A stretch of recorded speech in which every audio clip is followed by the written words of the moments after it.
And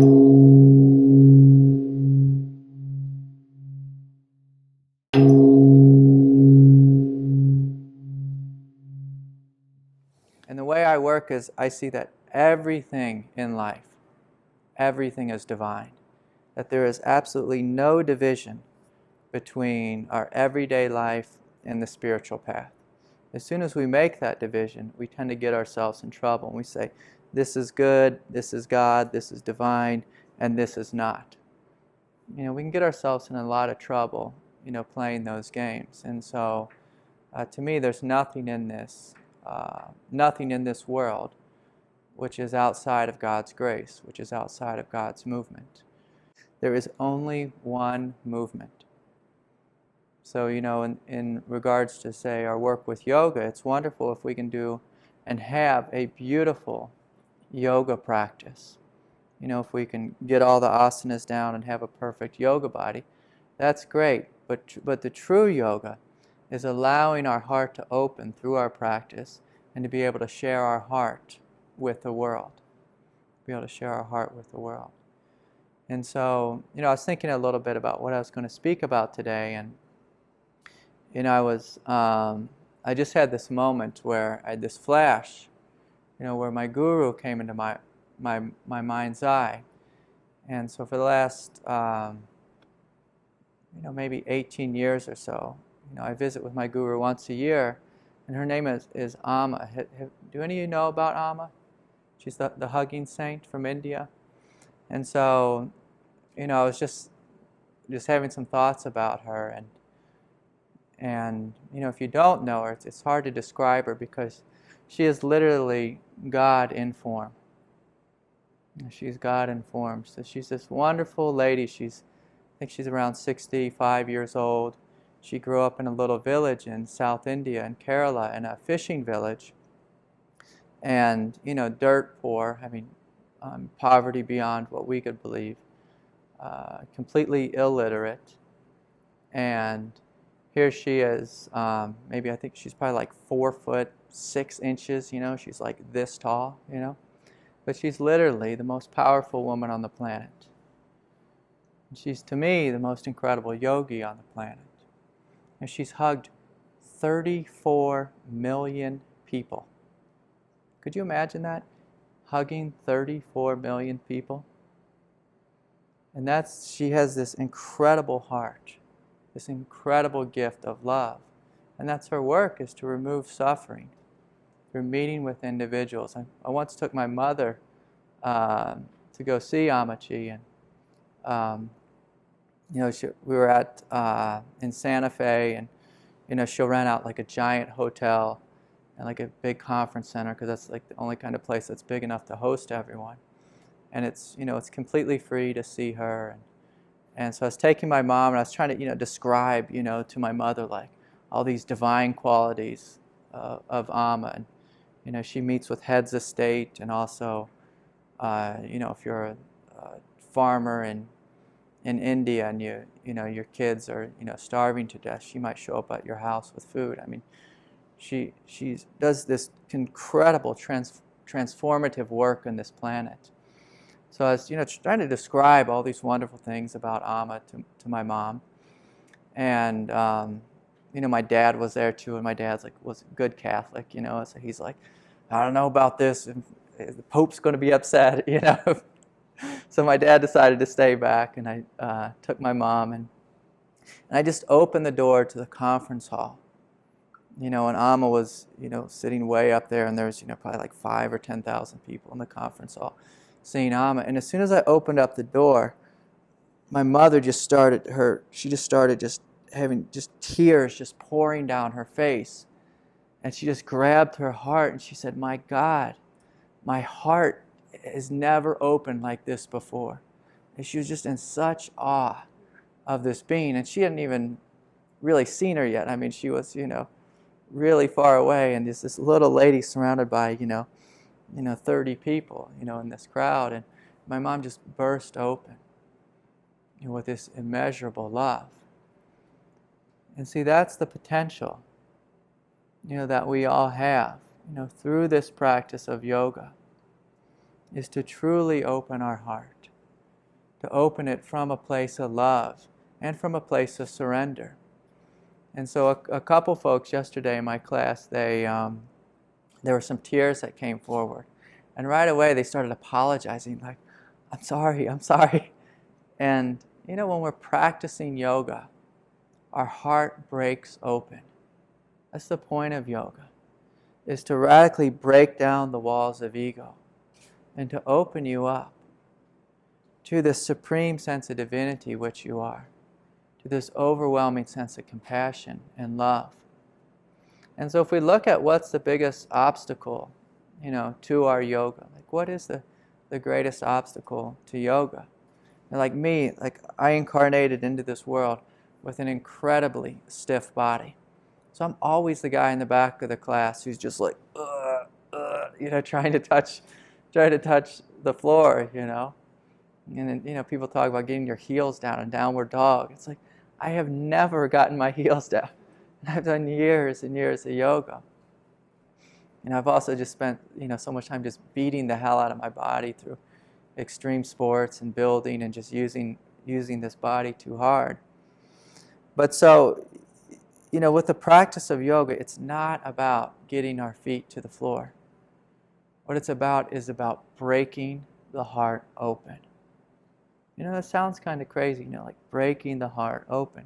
Like it's nice if we can just practice yoga and our heart just gently opens up and we walk around in bliss. But most of us, we weren't born saints, so our heart isn't just, open all the time in every moment. Most of us have had our ass kicked by life. And when we've had our ass kicked by life, we build up these walls around our heart. These intense, these heavy, thick walls. And these walls, they protect our heart, from the rest of life. But a great question we should ask ourselves, while we're practicing yoga, while we're living this spiritual life, is, does my heart need to be protected? Does it need to be protected? What would happen if we didn't live in a defended and protected way? What would our life be like? What would it be like? So many of us, we think, because we grew up as a child and we got our butt kicked, that we need to keep these walls around us. Now, when you're a child, it's appropriate, it's psychologically healthy to have walls around you so that you know where you end and others begin. If you don't create those walls as a child, you don't understand clear boundaries. And then you grow up in life and you get yourself in all kinds of trouble because you don't have clear boundaries. You don't know, if you have a dominating mother or father and you don't have clear egoic boundaries around yourself, you will let them dominate you. And you'll get confused about where mommy ends and where you begin, or where daddy ends and where you begin. But if you create some good, solid egoic walls, you realize this is me and that's them. And you grow up and you function in a real healthy way. And so right around age 18, it's appropriate for these walls to begin to break. If you want. If you want. Now for most people at 18, they build up more layers of walls. Calling it's going to be their career, or, I'm now a mother, and so I'm going to take on this, this set of walls and this set of definitions. I'm a business owner, I'm the boss man or boss lady or El Presidente or whatever it is that we take on. And so we take on all these things. Some people, I work with a lot of yoga teachers and healers and spiritual teachers, and they take on, I am the spiritual teacher.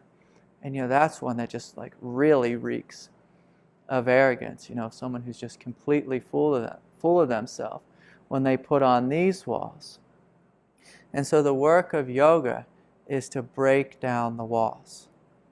And so, you may notice that after you spend a weekend doing yoga, you may notice yourself feeling really raw, really open.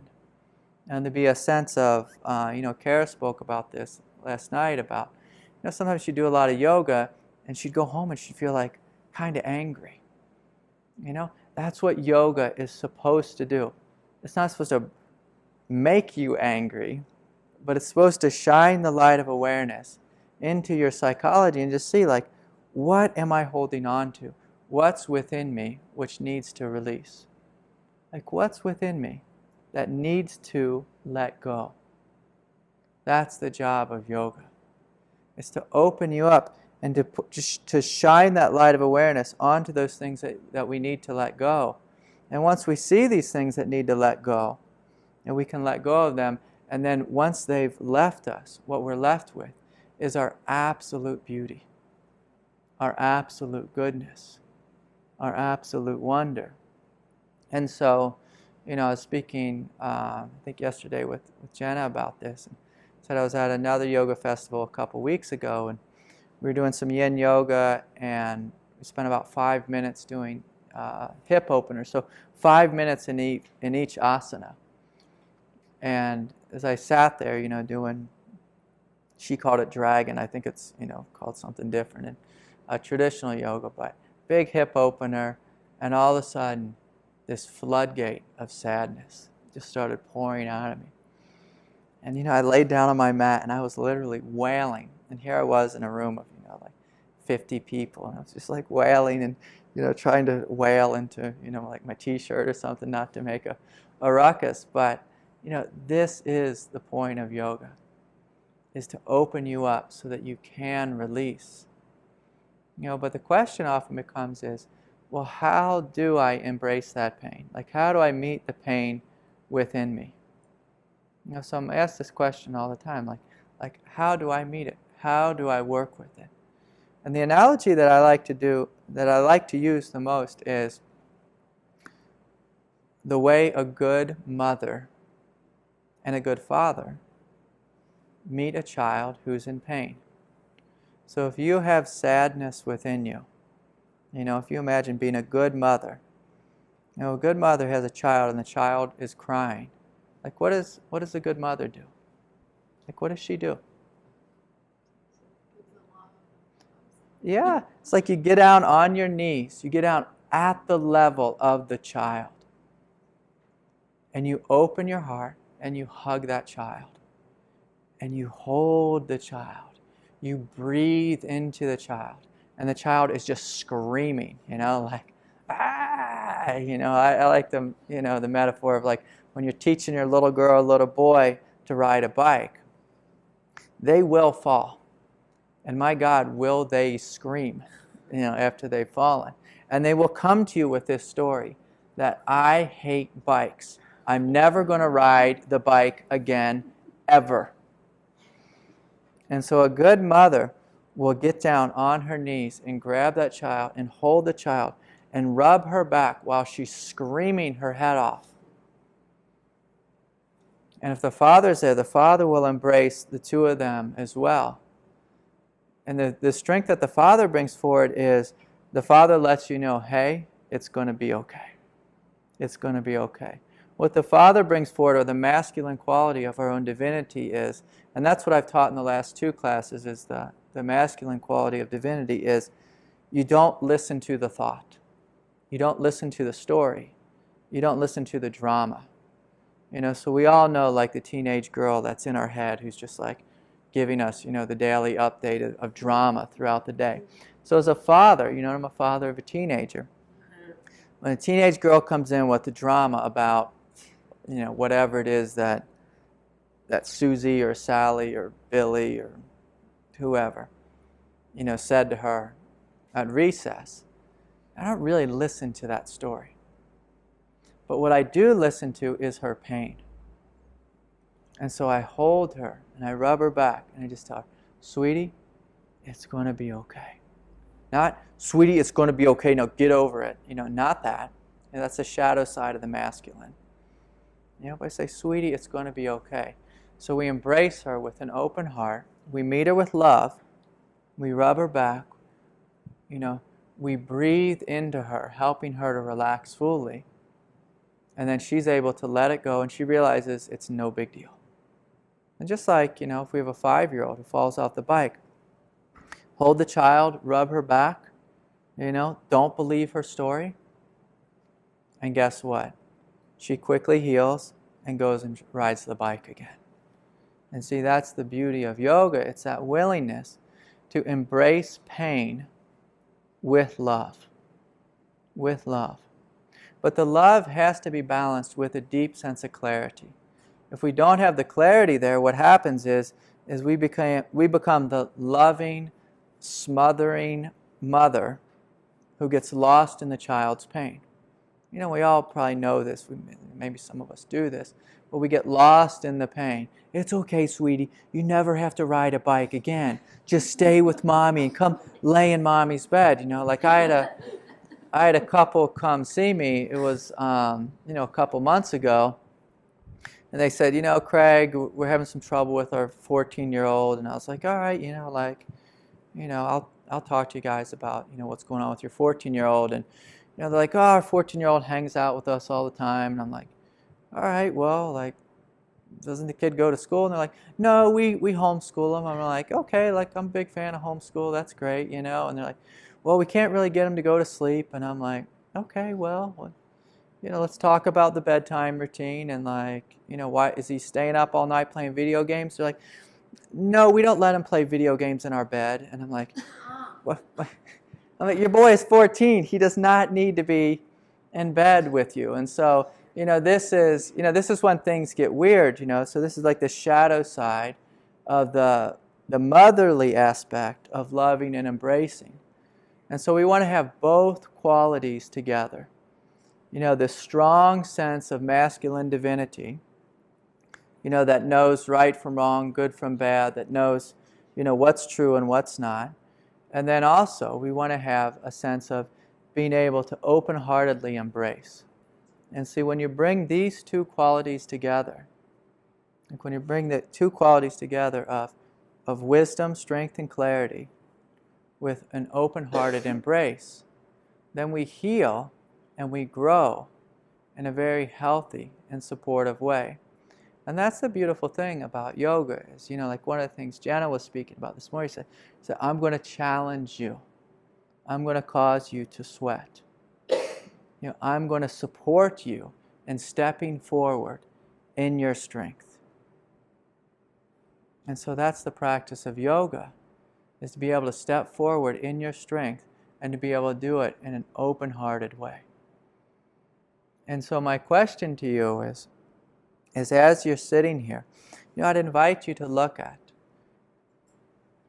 stepping into your innate divinity, stepping into your goodness. As you're opening the door to your heart, what gets in the way?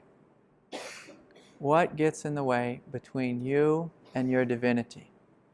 Yesterday I asked this question, is how does your human psychology veil your divinity?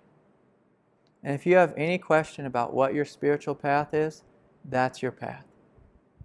It's how your psychology veils your divinity. And so a lot of people, they look at that and they say, oh, my psychology, there's this part of myself which I wish didn't exist. And so what am I going to do? I'm going to use spirituality from a place of violence to try to cut that thing out of me. I tried that for many years. It does not work. It does not work. If you just try to cut your humanity out of you and just live in this, spiritually blissful way, chances are you're going to get yourself in some trouble.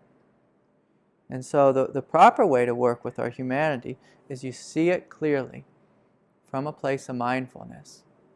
And if there's a crying child within you, you meet her, you meet him with love. You meet them with love. When you meet the child within you with love, they grow up, they integrate. And a very funny thing is, the very act of you meeting your humanity with love, you grow, you become more embodied, you become more brilliant. And so many people think that the path of spirituality is a path of becoming quiet and spending time in a cave or a monastery or convent or an endless yoga retreat. You know, God put us here on earth. If we want endless yoga retreat, go to heaven. You have endless yoga retreat. Timeless yoga retreat. But here on earth, God decided to make an evolutionary world. And with an evolutionary world, the doorway to our heart is a doorway through hell. It's a doorway through embracing pain, through embracing sadness, through embracing all the rejected aspects of ourselves. A lot of people don't like this teaching. They say, can't we just light the candles and get out the essential oils, make a nice bubble bath, and everything nice, you know? And you've been around spiritual people like that, trying to keep everything nice. But if you look at this world, you notice that this isn't really a nice kind of world. It's not a nice world. This is a world of growth. And so the doorway to our heart is a doorway through growth. And the reason I say through hell is because most of us, we store the pain and the hell that we've had in our life. Where do we store it? We store it right here, right around our heart.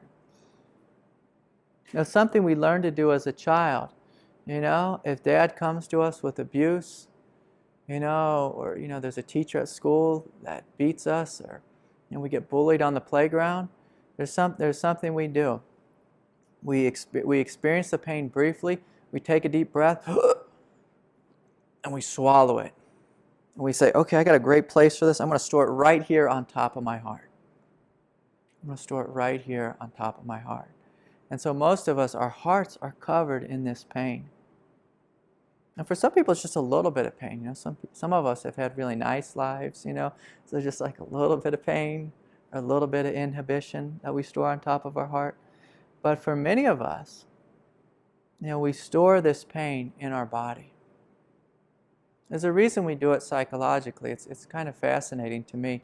But if too much anxiety and too much sadness comes to us as a child, while our psyche is developing, our psyche will actually split.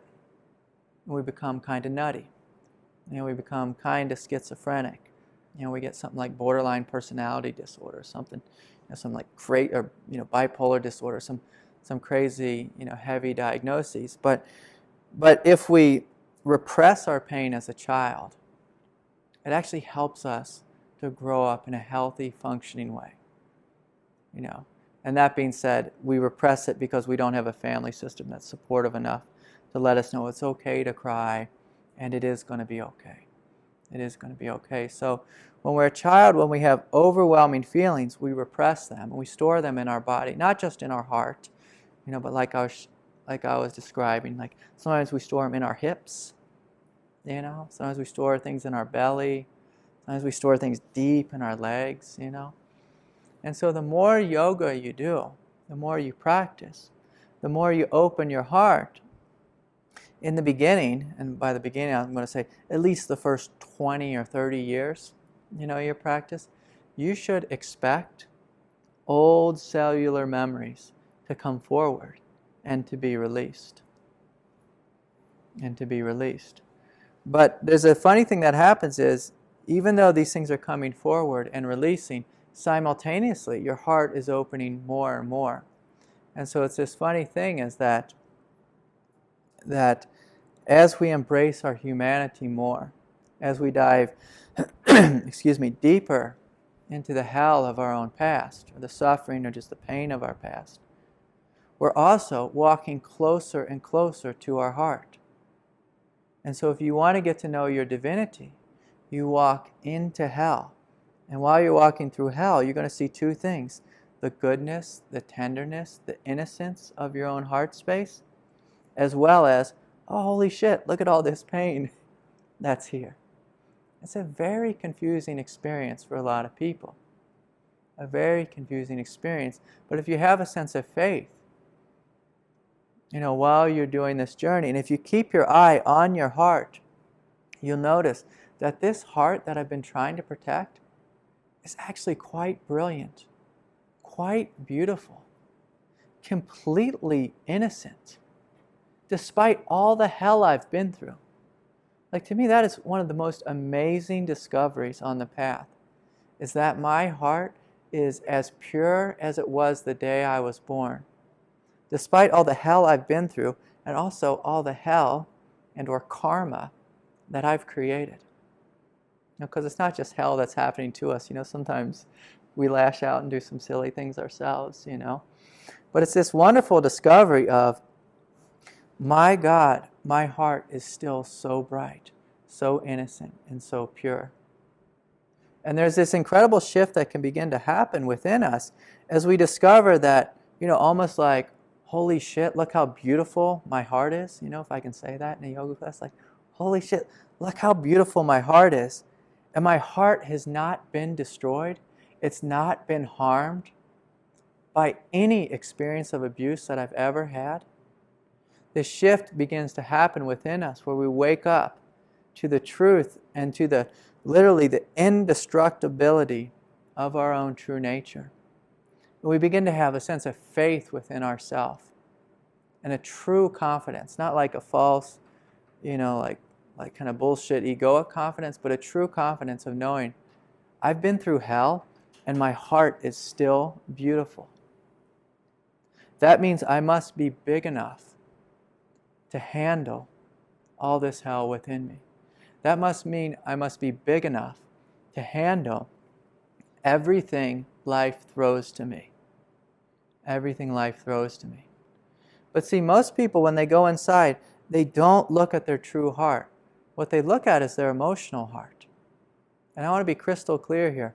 Our emotional heart can get its ass kicked by life. Our emotional heart can get beat up by life. Our emotional heart can become quite jaded. I know a lot of people, they go through divorce and they come out the other end incredibly jaded. And so that's our emotional heart, but that's not our true heart. But if you walk towards your true heart and you begin to awaken the power and the love and the compassion of your true heart, the nature of your true heart is to turn around and to love those jaded aspects of yourself, to embrace that pain within you. We have a friend here, huh? Yeah, but that's the nature of the true heart, is to embrace that which is in suffering. And we'd like to think that the true heart just sits on its, lotus flower of enlightenment and, is never bothered again by our humanity. But as long as we're in this world, we are going to have some level of an evolving edge. Oh my God, if you look at Jesus, Jesus had angry fits. He had times when he called out to God saying, God, will you help me out here? So chances are, if that boy had an evolving edge, we're going to have an evolving edge too. If he was working with his humanity, chances are we will too. And we have plenty of opportunities. And the beautiful thing about yoga is a time where we practice every day. And it's a chance for us to check in with our heart, our true heart and our emotional heart. And if our emotional heart is struggling, it's an opportunity for the goodness of our heart, the innocence of our heart, the indestructible presence of our true heart, to embrace with love these aspects of ourself which are hurting. And so sometimes the pain is, sometimes your heart may be complaining, I don't like the way my husband just spoke to me. And so can we look at that from the space of our heart? In Buddhism, they like to use this word prajna, which means heart wisdom.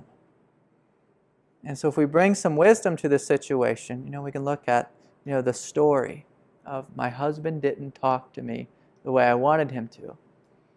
And from a place of wisdom, we can first look at it and say, okay, is this true? Is it true that he didn't talk to me in a kind way? Is it true?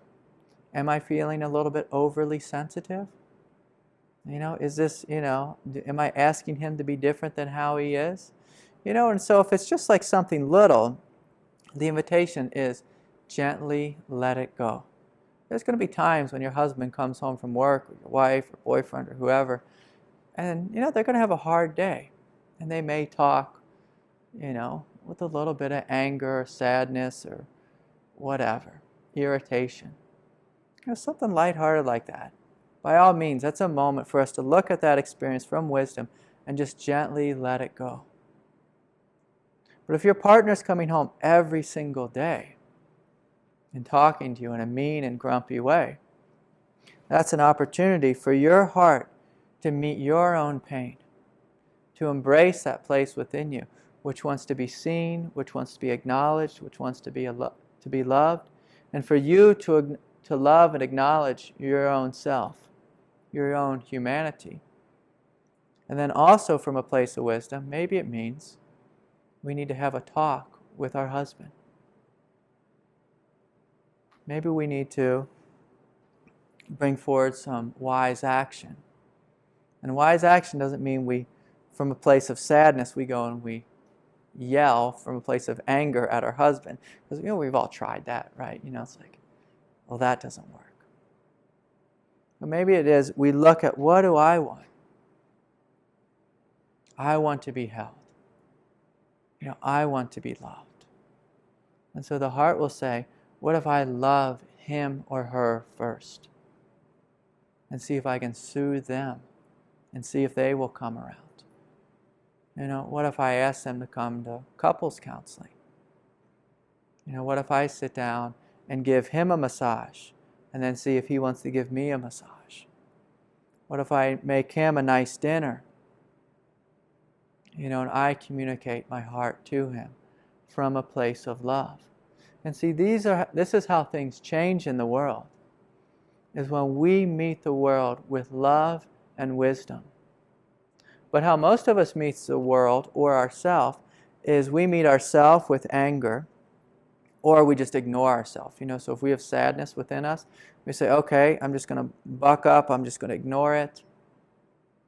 And then we have this resentment that builds in our heart because we're too busy ignoring ourselves while we're busy asking our friends and family to love ourselves, to love the very parts of us that we are unwilling to love. And this is how most people relate to the world. They want to blame and attack versus doing the work ourselves. And so yoga takes people who are willing to be radically courageous. Who are willing, it's just like the practice of asana. You're stretching into the places which are tight, which are tense. And so the practice of yoga, in working with our humanity, is walking into the places which are sad and which are hurt. And looking at those places, not from a place of, I am spiritual and, I'm not going to believe my thoughts and I'm just going to get rid of you and cut you out of me. But we walk into places that hurt with an open heart. We just gently ask them, like, sweetie, what do you need? What do you need? When I become furious inside, and occasionally I become quite furious, I ask myself, hey, what do you need? What do you need? And oftentimes with fury, there's this sense that I need to acknowledge that something happened that I didn't like, right or wrong. And I need just to gently need to allow that fury to pour through my body. And simultaneously, I know it's wise for me not to open my mouth when I'm furious. Not to open my mouth, but to feel the fury, to meet it with love, to breathe into it. And that may take, 5 breaths. I may have to sit with fury for 5 hours. I tell a lot of people that I had so much anger about my childhood that I spent at least 10 years working with anger in meditation. It's a funny story. I used to sit in meditation. I used to sit in a chair, and I'd have this vision of me taking the chair above my head and smashing it to pieces. But I would sit with that vision. I'd sit with that anger and continue to breathe into it. And at some point, I saw, after, that vision of just ultimate destruction. I think we've all had those moments before. I hope I'm not the only one, but we've had those moments of ultimate destruction. But if you really sit with it, after a period of time, what I saw was there was this little boy within me who was really sad. It's really sad. And so then the invitation becomes, oh, what do you need? Oh, you just need someone to hold you. Can you come here and sit in my lap? And I'll hold you every day. How about for an hour? Hold you every day for an hour. And at some point, that little boy, he'll grow up within you. And you know what he becomes? Like a little boy who was once really angry and really sad. You know what he becomes? He becomes strength and compassion. Strength and compassion. And so that's a really interesting thing, that all these parts of ourselves that we're so accustomed to denying and avoiding and ignoring, they actually hold these incredible spiritual qualities within them. If you're willing to sit with them, embrace them fully, you begin to discover that anger is not just some little kid who wants to destroy things. That anger is actually our power. It's our sense of truth. It's a deep sense of confidence and trust. And for sadness, for those of us who struggle with sadness, I think, well, what is sadness? You think, oh my God, if I feel sadness, it feels like I'm going to completely fall apart. If you really open into sadness, you discover this incredible, tender love. But a tender love that doesn't fall apart, a tender love that's willing to hug 34 million people. A tender love that's willing, when it's 2 a.m., to pick up your crying child. A tender love, that's willing to hold your mother, your father's hand while they're on their deathbed. That's willing to just gently let them know, and yourself know, it's going to be all right. Hey, I'll see you on the other side. I'll see you on the other side. But unless we are willing to fully embrace our sadness and our anger, then we just live in an egoic way. A way where our anger runs us and our sadness we're terrified of. And that's how most people live. They live in a way where their anger runs them. And their sadness, it just terrifies them. I was speaking with Jenna yesterday, and I told her I'm a professional griever. I have no problem crying. There's this funny teaching in yoga. There's this teaching about Satchitananda. It says all the universe is made up of Satchitananda. Basically, Satchitananda is like truth, bliss, and peace. When I open up into sadness and just give myself permission to cry fully, it actually feels blissful. I feel the truth in it. And also I feel this tremendous peace in it. And in a real similar way, when I open to anger, some spiritual people don't like anger, but I'm really comfortable with anger.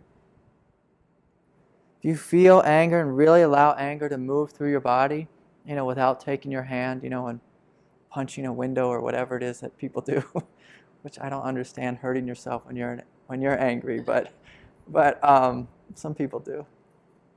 But if you feel into the quality of anger, it's this rushing power. It's this incredible power, and you feel a strength in it. And if you become very intimate with it, like in the most loving way, it'll feel kind of blissful. Kind of blissful. But not like soft, gentle bliss. It's more like this amazing, powerful bliss, the kind of bliss that can create universes. And even as you're completely intimate with it, as you allow this power this anger to explode through you, to transform into power, you'll feel completely peaceful if you're totally comfortable with it. But most people, again, they're terrified of these things. And when we're terrified of these things, they own us. They rule us. And then we become, we suffer as a result of them. So anyways, looking at the time, I'm not sure when I started talking, but I thought we'd try something. And I thought we'd have like a little meditation where we're just opening our hearts to what we're feeling. And so if you want to sit in, regular meditation posture, if that's comfortable, then sit that way. If it's more comfortable for you to be a good yogi and just lay on your back in Shavasana, please lay on your back in Shavasana. But do not fight with your body, while we are seated here or laying here today. I don't want you sitting here and having your knees screaming at you. But I invite you just to gently close your eyes. Get yourself comfortable.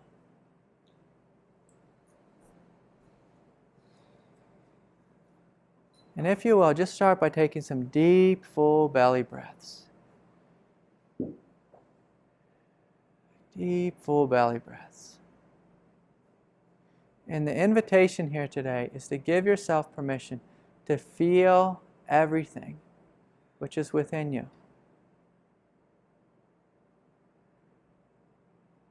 And so as you're taking these deep, full belly breaths, you may notice a silence, a sense of peace in the room. You may notice that your heart is lit up and feels spiritually charged. And I invite you just to get in touch with those two things. It's this deep sense of peace and also this inner sense of goodness, that who and what you are is absolutely good, absolutely divine. And so we'll just start by just taking some deep, full breaths. Feeling this expansive sense of peacefulness, this sense of being held and embraced by life. If you're very sensitive, you may even have a sense of being held and embraced by the Divine Mother herself, as she's just gently washing over you and holding you. You can give yourself permission just to let go into that. It's like this deep sense of goodness.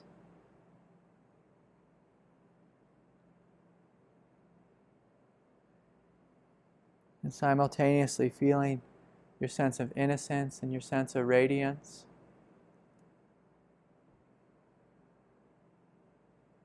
To even have a sense of awe.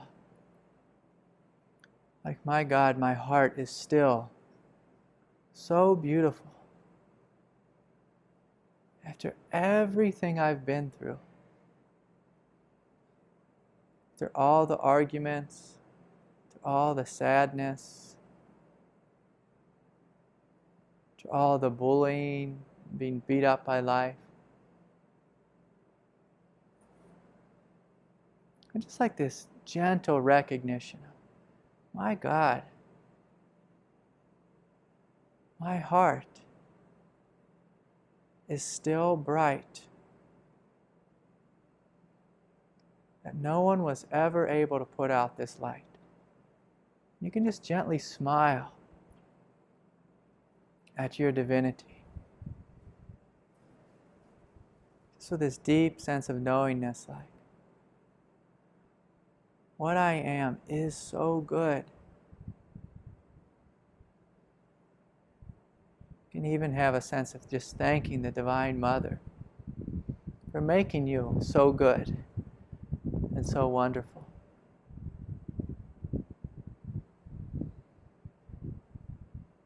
And from this place of being held by her, being held by this deep sense of peace and open-heartedness, I invite you to bring forward something within you which is unresolved.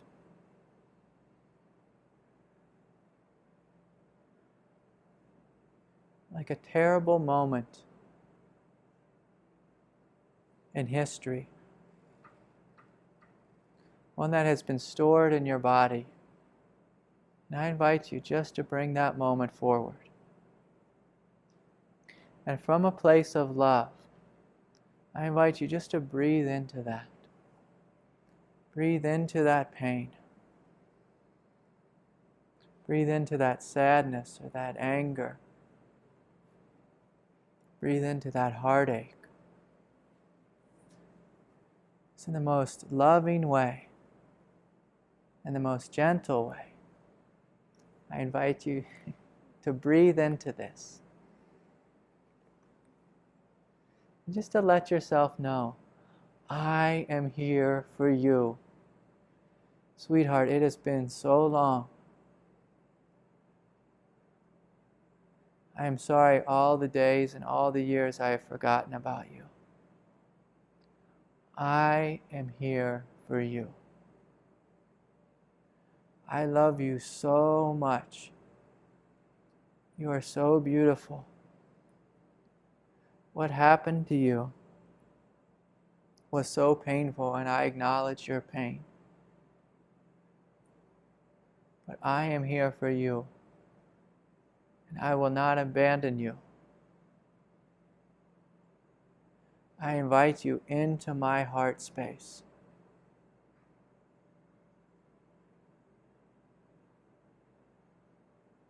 If you have tears, I welcome them. If there is anger, I welcome that. If there is heartache or rage, that too is welcome here.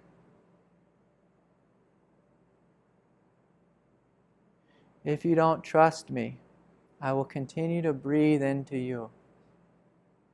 I'll hold your hand through this. I'll let you know that I am here for you. And so I invite you just to continue to breathe into this place where you're connecting to your absolute beauty, your absolute divinity, as well as that part of your humanity which has been beat up by life. Maybe she just feels scared of life. And you're just breathing into her, letting her know, it's okay, sweetie. It's okay. And I invite you, if you need to forgive yourself for something you've done, if you need to forgive another for what they did out of ignorance to you, I invite you to allow forgiveness to wash over your heart. And if at all this work is too painful, you can even just hand this work to God.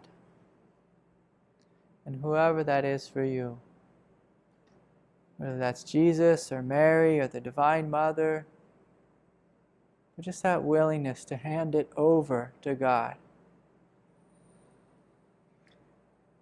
And say, God, can you take this from me?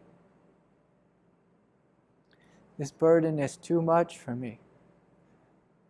Can you show me the way? Can you lift this heaviness from my heart so that I may live in your truth and in your beauty? So I may share your love in this world, this love which I know I am and know I have always been. Can you take this from me, dear Lord? I bow before you because I love you so much. Will you carry me forward?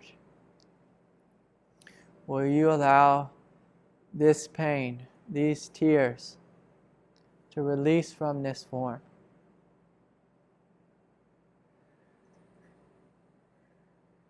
And can you guide me forward in your holy light? But it has been too long since I have forgotten my own beauty. And I have forgotten that I can reach out to you, that I can call upon you. And so we're just breathing into this sense. And it's okay. It's okay to let go. It's okay to release. It feels wonderful to let go. It feels wonderful to let go of this burden. To step into our true self, our true divinity. We can breathe a sense of strength within ourselves, just knowing that we are here. We have outlived the pain.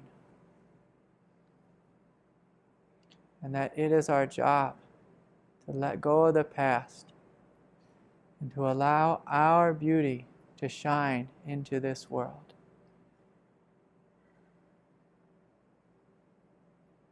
And so if there's more that needs to come, you just gently have this sense of commitment that it's okay to check in with yourself. It's okay to let go. It's okay to ask for help. We forget that so often in this world. We forget that it's okay to ask for help.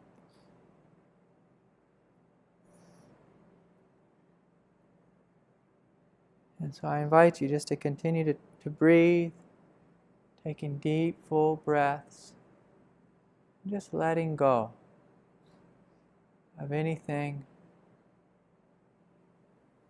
which we've carried for too long.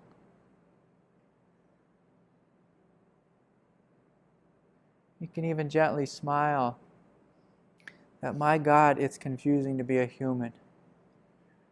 My God, it's confusing to be these divine angels in these earthly bodies.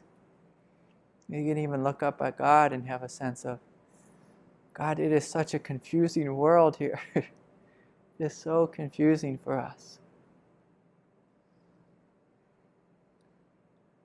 But from a place of connection deep in our heart, you can just call upon God. Can you lead me forward in your truth, in your love, in your strength?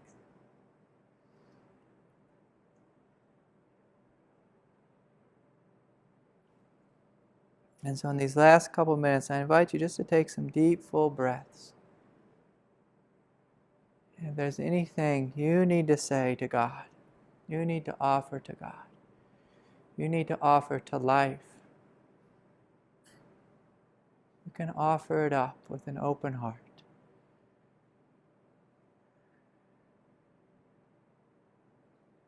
While simultaneously connecting with your strength, with your beauty, with your divinity.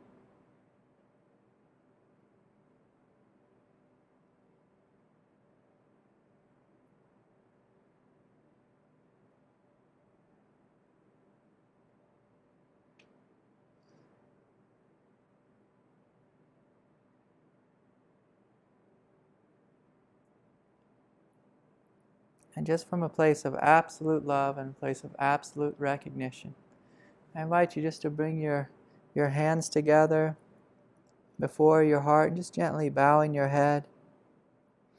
We're just bowing before our own beauty, the beauty of others, the beauty of this world, and recommitting ourselves to giving ourselves wholeheartedly to this path of both truth and love.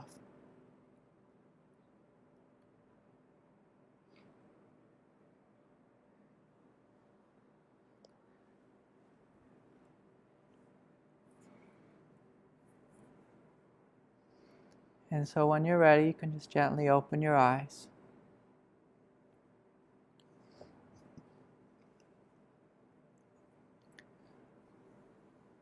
And I want to just thank you all for sharing this.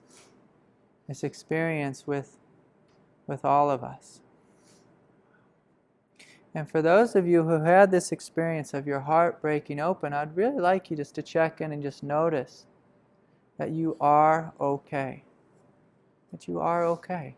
And it actually feels good to let go. It feels true to let go. You know, so many of us are taught that we have to be, like this in life. Like I have to keep it all together.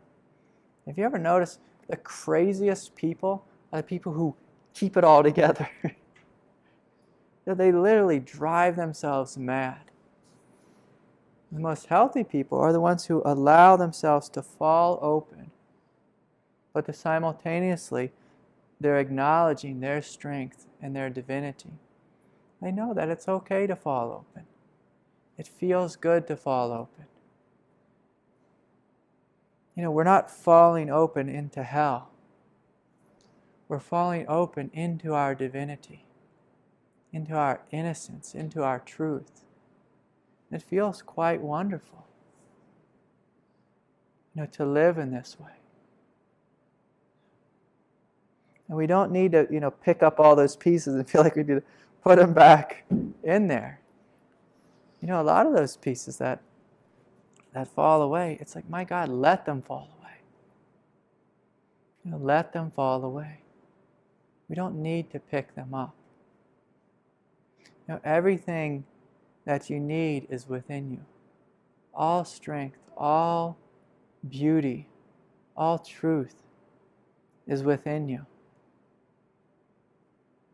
We actually don't need to live in a way where we have these walls all around us. And that's just creating a prison cell for ourselves while we walk around on earth. I see so many people, they walk around, they have a nice prison cell around them. Some people paint their prison cell. Beautiful colors, but it's still a prison cell. But if you begin to open your heart and just notice, like, am I okay? Most of us realize, oh, I am okay. I'm quite all right. I'm quite all right walking around with my heart radically open. But there's a funny spiritual thing that happens is, most spiritual people are so sensitive. We have a thought of, okay, here I am walking around with my heart open. And if somebody comes to me and they're mean, what do I need to do? I need to close down because I don't like to feel meanness. But there's a real problem with that logic. As soon as you shut down because you don't want to feel meanness, you put yourself in prison. And so a true spiritual being in this world is not afraid to feel. It's like Jesus. He wasn't afraid to walk through hell. Now, if you look at any great teacher, they walk right into hell. My teacher Amma, one day, there was a man who walked into the darshan hall, and he had leprosy. And he had these wounds that were just oozing with pus. And the crowd kind of parted as this man walked into the darshan hall. And there were many of her students that said, let's get this guy out of here. Because he's literally disgusting. And she did this amazing thing. It's kind of a heart-wrenching thing what she did. Was she grabbed him and she kissed every one of his wounds. She said, this is love. This is love. And she wasn't afraid of this man with this illness walking in to her darshan hall. She wasn't going to leave him outside and ignore him. She looked at him and said, oh, he needs love the most. She kissed every one of his wounds. She had swamis with her that were literally vomiting because they were so disgusted by what she was doing. But see, that's love. Love walks toward pain. Love doesn't put up walls when we see something that we don't like or doesn't feel good. Love continues to stay open despite the hell that's coming our way. But most spiritual people, they suffer from this sense of being overly sensitive. Myself included. I'm the kind of individual that, if anyone walks in the room, I can feel what's happening in their body. And when I started the path, I had this sense of like, oh, I don't like to be around these people. They're kind of mean, or these people are kind of grumpy, or I don't like this, or they talk in a harsh way. But I realized as soon as I do that, I create a prison cell for myself. I say, oh, look, I got a nice little prison cell. I got a nice little meditation cushion. I got my candles. But for some reason, I feel absolutely separate from life. But for us to be a true yogi, a true yogini, there is no separation between us and life. There's no separation between our beauty and the suffering within us. There's no separation between our suffering and another's suffering. We embrace it all with love. And the ultimate training is can we do this work with ourselves first and foremost? If you don't do it with yourself first and foremost, you end up just being a do-gooder in this world. And do-gooders can only go so far. But someone who has a true open heart, they're not afraid of anything. And they're willing to first embrace their pain and suffering. So anyways, thank you all so much for sitting with me. Did anyone have a question or a comment or anything they wanted to share? Yeah, and so that's a great question. And I kind of addressed that a little bit as the way meditation is most taught is it's taught as a form of self-control. We're trying to quiet our mind. So in relationship to our mind and thoughts, the idea is if it's a shallow thought, like just a little silly thought, like, I used to sit down and my mind would make a to-do list, So in that, the teaching for that is don't believe your thoughts, just let it go.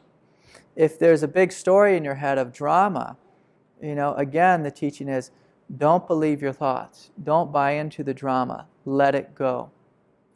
But the teaching is to feel into the pain that's beneath that drama, to breathe into that pain and invite it to gently open up and release. So absolutely not analyzing, because when we analyze, we're in our mind, and it's kind of like thinking about thinking. And so a place of mindfulness is you step out of analyzing mode. You see it just very quietly for what it is, but with no judgment. And so the danger in analyzation is there's a little bit of separation from it, and we are judging it right or wrong, good or bad, or how did this go or that go. That's more in the realm of contemplation. But when you have thoughts that arise in your mind, say it's a drama. Okay, I see I had this drama, and the big story is, oh, I can't believe my husband did this, and he should have done it differently, or this or that, and we get lost in that loop. The invitation is just to kind of unhook from that, and if it falls away, beautiful. But if it doesn't fall away and it keeps reoccurring, I encourage you to look at the pain that's beneath the drama. And not to look at it in like a cold psychological way, but you feel into it and you embrace that pain from a place of love. As you embrace it from a place of love, what may happen is, say it's sadness that's there, like, I didn't like the way my husband talked to me. Okay, he should have talked to me differently. I wish he talked to me the way this person talks to me. That's all the stuff we want to let go. But you feel the pain under it, and you notice, oh, there's a part of me that feels rejected, alone, isolated, unconnected, to my husband. So what do? I pull that close to me, and I breathe into it, and I connect fully to it. And as you do so, there may be some pain or sadness that releases. And what you'll find is, I am completely intimate with my experience. I'm not separate from, I'm not being cold, I'm not being analytical, I'm not being judgmental. I don't have the inner lawyer in my head, arguing with someone who's not present. So you let all that go, and you just step into this deep place of presence with your pain. And the beautiful thing is, that's what the practice of yoga is.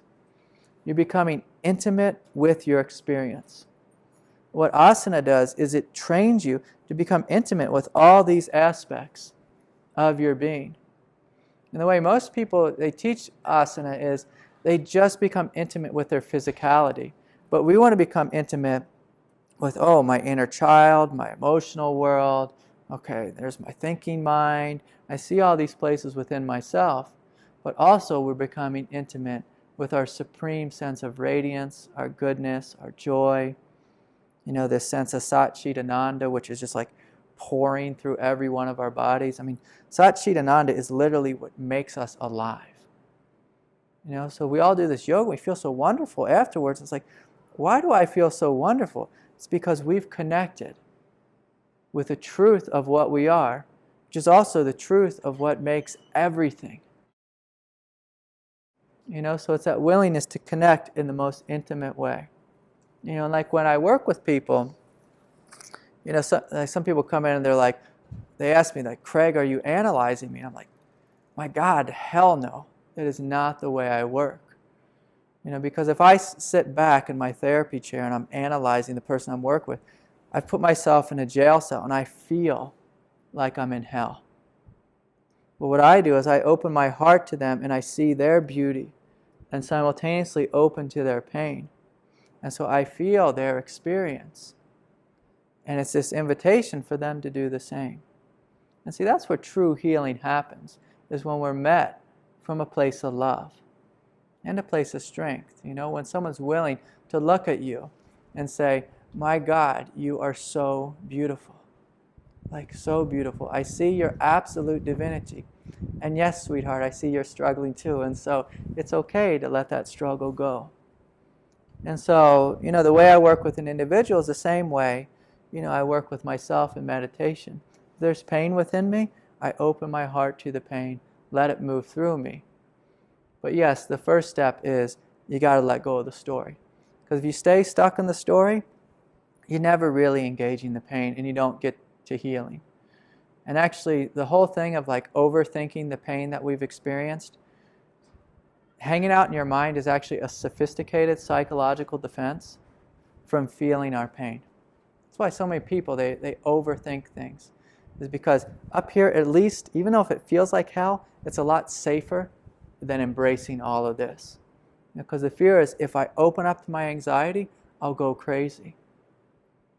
But the thing is, if you open up to it, what you notice is anxiety, sadness, anger, all it is energy. And all it wants to do is be seen fully, met with love, and then it just releases. And again, this is what yoga does, is yoga gets us comfortable with being in touch with all these different energies within our body. And the way most people teach yoga is you just like to feel like the nice, gentle energies. But if a good yoga teacher will tell you, you stretch into, you lean into, you breathe into the pain. And when you discover what it is, it's just energy. That's all it is. That's a great question. So healthy boundaries is that place of wisdom, is just seeing is this a good, healthy environment for me to be in? So of course, if there's any abuse, it's like, God, by all means, God gave you legs, run. If you're a kickboxer, maybe fight back or whatever, use your voice, And I've told people hey, you can't talk to me that way. And so that can be a healthy boundary, as long as it's coming from a place of truth. And see, the discernment is you feel in your heart and just notice, am I speaking from a place of truth and setting a healthy boundary? There's a lot of times people need to be put in their place. Occasionally my wife will put me in my place, say, hey, Craig, you need to help out some more with the baby. Oh, yes, sweetie. Okay, of course. She sets a healthy boundary with me. And that's absolutely the right thing to do. Now, there's other times when we just have this, where we are the overly sensitive spiritual individual. It's like, oh my God, there can't be, anything in the room that doesn't feel good. And we're running away from things. because they don't feel good. And so, I just tell people, if there's someone who's abusive, or they're overly angry and it looks like it's getting out of control, speak your truth and or leave the situation. We need healthy boundaries in this world. Some people do belong in prison, and it's appropriate to put them in prison. Healthy boundaries keep things sane in this world. But simultaneously, if you notice, my heart can be fully open.